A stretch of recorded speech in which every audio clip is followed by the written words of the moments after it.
It's always a challenge to do your life in 30 minutes.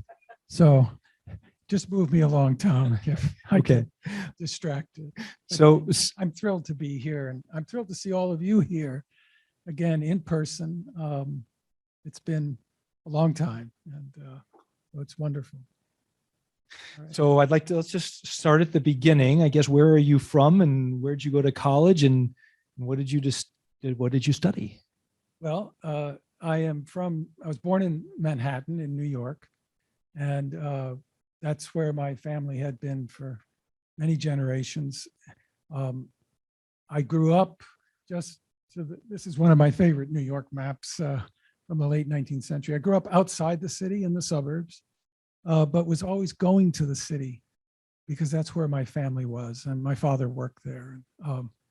I still love Manhattan, but I still get as intimidated as I did as a boy on just the vastness of it and so on. So I went to college at Yale after attending Scarsdale Public Schools.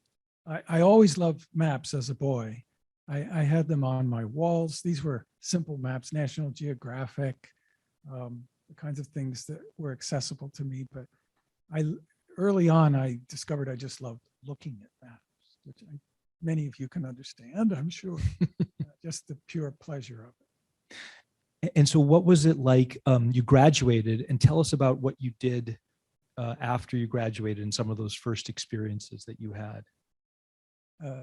So after I graduated from high school and went from college, yeah. Yeah. Well, in college, I went to college in 1962. So I went in with coat, tie, short hair. I came out with no coat, no tie, hair down to here in 73 when I left for California. So I had a long run at Yale, and it began in Greek. Greek and Latin was my major. Yes, Grant. And I loved it. Partly my namesake, David McKeever, my middle name is McKeever, was a fairly well-known scholar of ancient Rome, and particularly the Etruscans. He taught at Oxford, and so he was a kind of a mentor and so on. But after a while, I graduated to art. So this man really pulled me into art, and I don't know if any of you know of him, Walker Evans. Of course, yeah. So he taught me photography, which I took really just as a side course, and while I was still a classics major. And I just was so taken with him and his work, which you can see some of here. And he encouraged me to go into photography a lot more than I previously had. He was very sort of anti-art photography. He was very straight up. So he would just say, just photograph straight on, David, nothing special. But he brought me into the whole world of art. And so I changed my major to art. What was it before that? Well, classics. It had been Greek, Latin, classics, and so on. And then just, I can't even remember how, but I gravitated from still photography to film. And now we're talking about 1965, 66.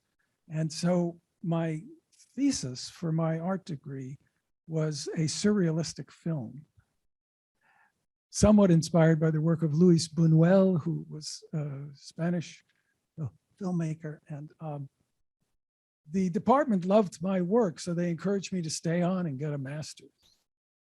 So I stayed on and got a master's, and that's when I got into technology. Yeah, yeah. And I founded a group called Pulsa. That was our sort of Hollywood name. Our funding name, and I was in charge of all the grant funding, I always had a business side, was Yale Research Associates in the Arts. And we combined technology, particularly computer technology, which was very nascent at that time.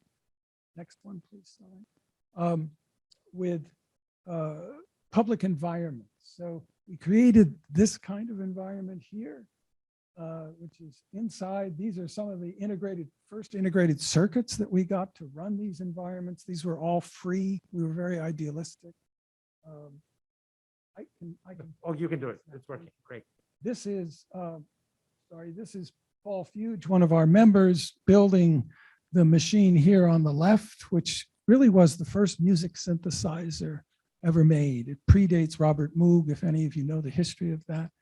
And it's now coming to Stanford. The archive of this group is in special collections here at Stanford. And this actual machine was just delivered to me by the son of the late William Crosby, who was one of our members. So we used that machine to program, for instance, 50 underwater high-powered strobe lights in the Boston Public Garden, which was a very amazing show. It ran for 3 weeks. It had, What was this? What year? this was in Boston in 1967. And it just was, I don't know, it still looks beautiful to me. There's not a lot of records of our work because it was non-object based. We were very utopian oriented. We lived communally outside of New Haven. There were 7 of us. This is a poster that was done for the Boston exhibit. Tell us about the inspiration for this. Well, this was done by Joel Katz. Joel Katz was one of my closest friends at Yale and in the art school. And he was very close with Richard Saul Werman, which some of you may know of, founder of TED Talks. Joel's an amazing designer, as you can see. And the point of this really is to show, you know, the kind of bits and bytes that we were working with. Right. Yeah, yeah. And then this is the same type of exhibit, but taken to the Yale golf course and done in the winter. And then this was our sort of most well-known show. It was at the New York Museum of Modern Art. The Spaces show. We were one of 7 artists who worked with light in space. We took over the sculpture garden, as you can see here. And because we believed everything should be free, they actually opened the sculpture garden to the public directly from, I think, 55th Street, which was unusual. They'd never done that kind of thing before. So this is a picture of the group, and you can guess it where I am, but since we don't have a whole lot of time, I'll just tell you I'm this guy, the only one without facial hair, except for Paul. And this was a photograph by Irving Penn that appeared in Vogue, sort of celebrating our exhibit at the Museum of Modern Art. So we had a short life of 7 years, but it was a good run. It was, eventually we began to have families and had to get practical about life. Tell us about that turn into real estate. Just before Okay. that's coming Okay. right away, but this is where we lived. This is called Harmony Ranch. And this was the big farmhouse. This was our work shed. These were the fields that we developed, and it's about 200 acres. And it was a wonderful time. It was really, we had one bank account for 12 people. The rent was $200 a month. And so it was, yeah, it's interesting. Life cycles around. Now the archive for this group is here at Stanford. There's already an honors thesis been done, 110 pages on the group. And many of the younger students are very interested in the utopian community, the whole communal aspect of our work, and the fact that we were so against the money system, the gallery system, and all of that. So that's where my idealism was born, I guess you could say. But then I had a wake-up call and really had to go and make some money, as most of us did. My daughter was born. And I was very lucky because this gentleman, Charles Feeney, who is still with us, was sort of my first mentor. Chuck was the founder of Duty Free Shops, and it was an extraordinarily successful business. Chuck himself was not born wealthy at all. He's sort of a middle-class Catholic kid from New Jersey. But when I went to work for him, what we were all signed to secrecy, that everything that we did was going into a nonprofit foundation in Bermuda, no less. Why Bermuda? Because Bermuda's laws regulating nonprofits were essentially incredibly free as to what you could do, what you could invest in. Whereas in the United States, it's quite limited. And Chuck envisioned the nonprofit as essentially a venture capital fund, almost like a private equity. So we would do 4 deals, which would fail miserably and lose tens of millions. And then we would do 1 deal that would be very successful. You know about this from your world, and make a fair amount of money. So just his whole giving while living has been the inspiration to me. For instance, the Map Center here and the philanthropy that my wife Abby and I do. So, can you take us back just a little bit to that transition into the real estate world? Because I remember you telling me that your first step wasn't You're right. into for-profit. I left out one important step, which was yet another philanthropist, Samuel Scripps. Sam Scripps was one of the 3-4 heirs of the Edward Scripps Trust. And so Sam's brother did Scripps Oceanographic down in San Diego. Sam was fascinated with the arts of Indonesia and India, and he had a foundation called the American Society for Eastern Arts. And so I wound up working for that foundation. That came through an academic connection and so on. And I was the assistant director, and I basically did all of the financial acquisitions, handling. I just had a head for it. I come from a family of artists and lawyers and some business. So, I sort of have that in my DNA a bit. But that was a good transition. I learned a lot in that process. I had one other job, which was in New York City. The New York State Urban Development Corporation had defaulted, and I worked with Richard Ravitch, who some of you might know of, and Edwin Cohen, an old family friend, to do 2 years of writing it.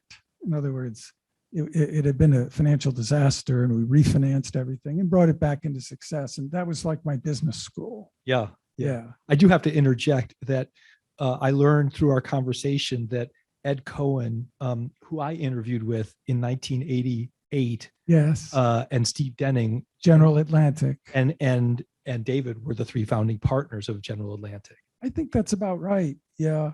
There was one other, Alex, who did oil and gas. I did real estate. Denning did a weird thing that we all thought was very flaky, computers.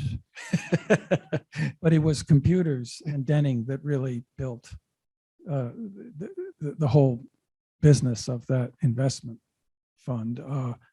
Real estate did all right. I did the real estate, but it was nothing like the tech side. So, yeah, so that was my transition. Feeney is 91, 92 this year. He's been here. He's come here. We had a great time here. But he was just totally an inspiration for just a funny mix of a complete deal, a person who loved deals, just loved doing acquisitions, businesses, and so on. But I wanted to give away everything. So, at the end, it was over 8 billion that he gave away. And the big real estate project I did with him in San Francisco, I was pleased, was the last one to go in 2018. He literally gave away the whole thing. So wow, it was quite inspiring. Tell us about collecting maps and working with Chuck, even though everything had to go to the nonprofit, those of us who were his partners could squeeze out a little bit. And so that enabled my own ability to start assembling map collection, all during the 80s, working with him. And it also, I just loved maps. I loved libraries. It was a way for me to incorporate some of that love of art and technology. But it was, I think, yeah, this was the collection these rooms still exist in San Francisco, in Abby's house and my house. This space was the inspiration for this space somewhat. We had the whole architectural team come to the city. So it's a very warm space, you know, filled with maps, somewhat cluttered, but lots of things going on. And in the process of doing this, I discovered digitization. And so that was circling back to, and by the way, I catalog. I love to catalog. I have a cataloging gene. This was my own printed catalog long before the internet site of my collection, as it was then in the late 80s, early 90s. But by the middle 90s, I basically began to have a relationship with Luna Imaging, which I still am chairman of and own most of, and began to see that these maps could be digitized. And as you saw in Ron's talk today, when you blow them up, you can see so much more. And also they could be distributed over the internet. And so I could give away the collection multiple times. I think I figured 1,000 images a day are downloaded from my site and kept by people, and that's been going on for 20 years. So it's tens and tens of millions of images I've given away. And, you know, that was what I wanted, that became what I wanted to do, but I didn't know I wanted to do that. So it's the classic intersection of technology and time and, yeah, and how we adjust to that. I will just say some of the things that, just interrupt. Yeah, no, this is great. Yeah, some of the things that I was able to do on the site was not only digitize and distribute, but also give tools to do things with the map. So here's one of Salim's favorites of San Francisco Bay. He's waving his hand. And here we have it, you know, in Google Earth, and this is the original map. And then we can show the buildings that have been built, mostly the parts of the campus of UCSF and the downtown. So this is a view of the city changing over time that, you know, is really one of a kind. It's hard to do this any other way. And then also we showed digital elevation models being juxtaposed on this map of Yosemite from 1882. And then I still have this site in Second Life. There's all this talk about the metaverse these days, yeah. But actually I've been in the metaverse since 2008, this site. I actually keep this as almost as an antiquarian part of my site. It's the antiquarian technology. And here's my avatar, Map Darwin, flying towards these two digital globes, which, by the way, you can see on the table over there. You can explore those. Those are the same globe images, just repurposed. So, and then this is sort of the ultimate change in the, I lived so long with thumbnails and flat surfaces like that screen there with the thumbnails rising. I wanted to see it, given my architectural and building experience, I wanted to see it as a building. So this is part of the Second Life site. And then, and then Luna Imaging. I've had this long relationship.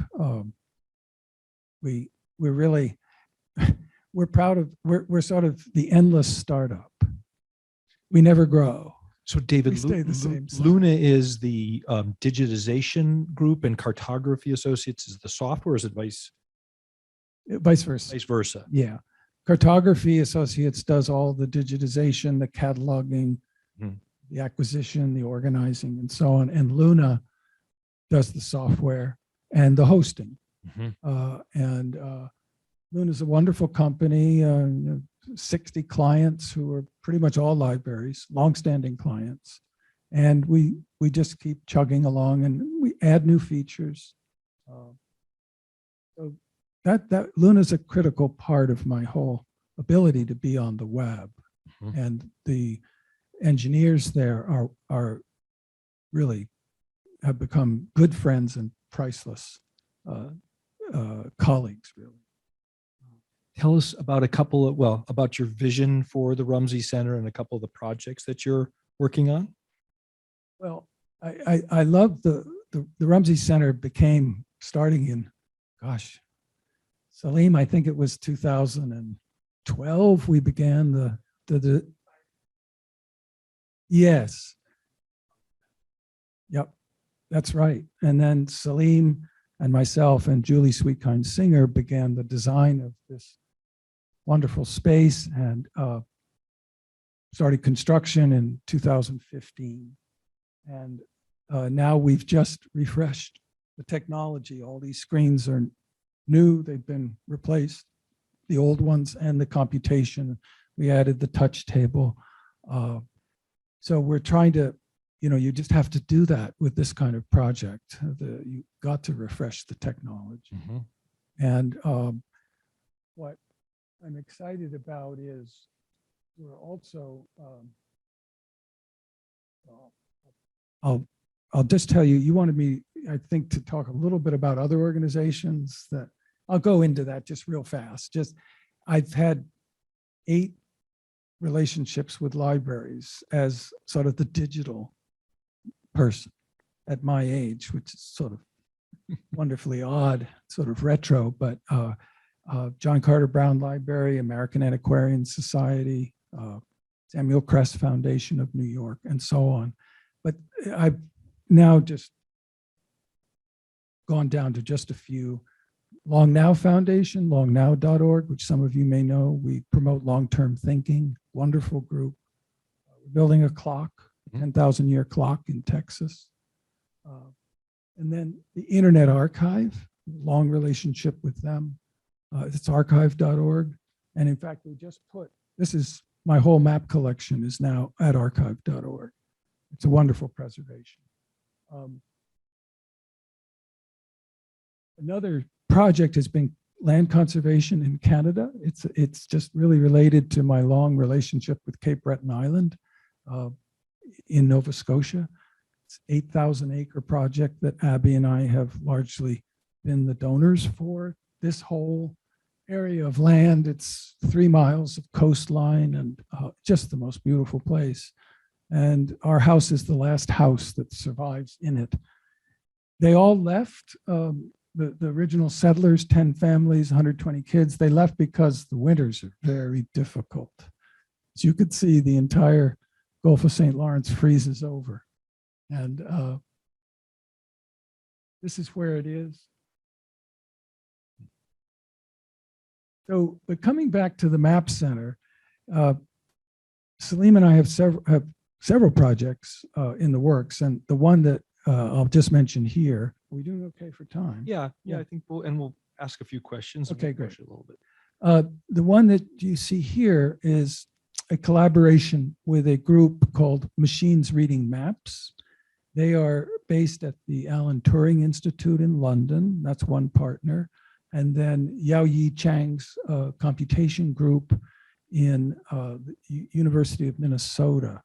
And then also Rainer Simon at the Austrian Institute of Technology in Vienna. The purpose of this, simply put, is to OCR maps. You know what optical character recognition has been for books with Google. So you basically can index every word in every book. We want to index every word, every symbol, everything on maps. And it's a year-long project that we're funding. We'll have a conference here at the Map Center, we hope, in March of 2023. And we will take 60,000 maps from my online collection that have been georeferenced using GeoReferencer and run them through Yao Yi Chang's program called Map Curator that will index all of these maps, including we have thousands of land ownership and cadastral maps that have the names of the owners on them. All this will be indexed and then become searchable on my Luna website. So the goal is to really allow you to read 10,000 maps in an afternoon. This is what Google Books has done for text mining. It's enabled the entire corpus to be queried of text, and we want to do the same thing for maps. We think it could really revolutionize the use of maps. All the names of the towns, Ron, on your maps, you know, from your talk today, imagine every one of those being indexed. And when you search on that town, it'll bring up every single map that's in the collection that has that town on it. Also, imagine you could search for that town area and go way back when there were no towns there. And you could find the appearance of the first town name. You could also see the town name changing because you can search by coordinates or by name. So it goes on, and then we hope to expand it even more to allow you to search for, show me how many pubs within 1 mile of London.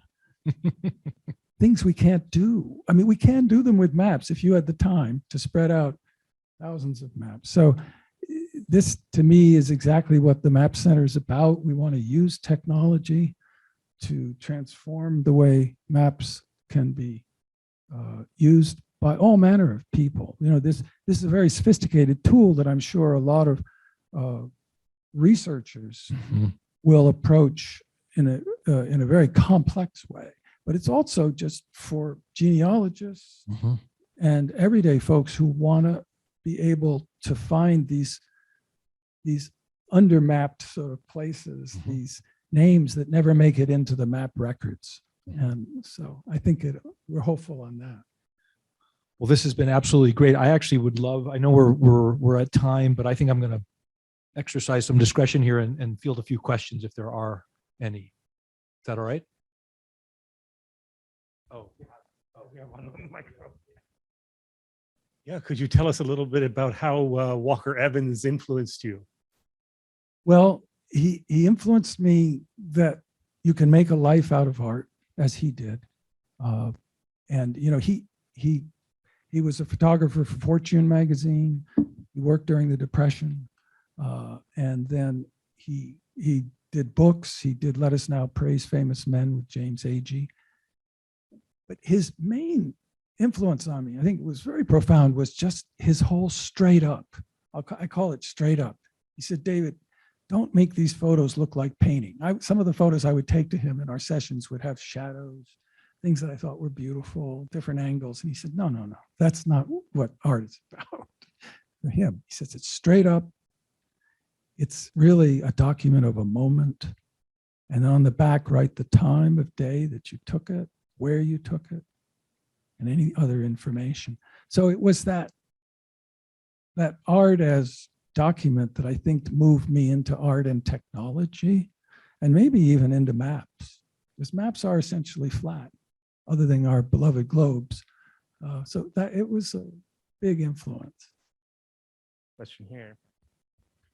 Mine isn't so much a question as just a thank you. I mean, these maps are beautiful and interesting and important objects, no matter what. But with what you've done and are doing, you multiply their value infinitesimally and make them available to the whole world. And it'll be so interesting to see what people can do with that. So it's just a thank you. Thank you. Thanks. Yeah. There's one question from the online audience. This is John Jablonski at UC Bavaria, old friend and map librarian. He asks, did David know the people who were creating GIS at Yale at the time? In architecture and forestry, there was a lot of overlap with the arts. I knew about, the answer is basically no. I was focused so much on the art and technology that I showed here at the time, but I did know about the forestry school and some of their concerns and interest. But I actually came to GIS itself fairly late in my map career. And it was here at Stanford. And it was through Julie Sweetkind-Singer and her GIS people. Meredith Williams, who I don't know if any of you would have known, but she was essentially in the position that Stace Maples has now, and David Medeiros. and she taught me GIS. And in fact, she and I did that Yosemite map that I showed with the digital elevation model under it. We did that. It was about, the year was 2000. And I can remember we both just we were just amazed. We'd never seen anything like that, that one could do that with an old map. And so that's how GIS came into my world. And it continues to be a big part of what I do. I'm actually starting a project. I think, Salim, I haven't mentioned this to you, but we're going to be providing 1,000 maps to the virtual atlas of ESRI. Jack Dangerman asked us to contribute, and when Jack asks, we come through. So, we're very excited because they'll all be using WMTS, which is essentially a live version right from our site. So it's very easy to get it into his system. So we're excited about that. We just keep trying to innovate all the time. I think Salim would agree, that's our goal here, is continued innovation, and of course, expanding the collections all the time. So, Real quick question. Is your wife here by any chance? yes, Abby's right there. I wanted to offer a thank you to you as well, because I know that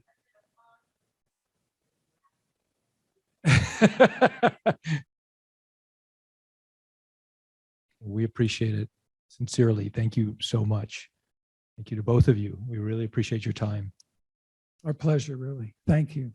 Thank you.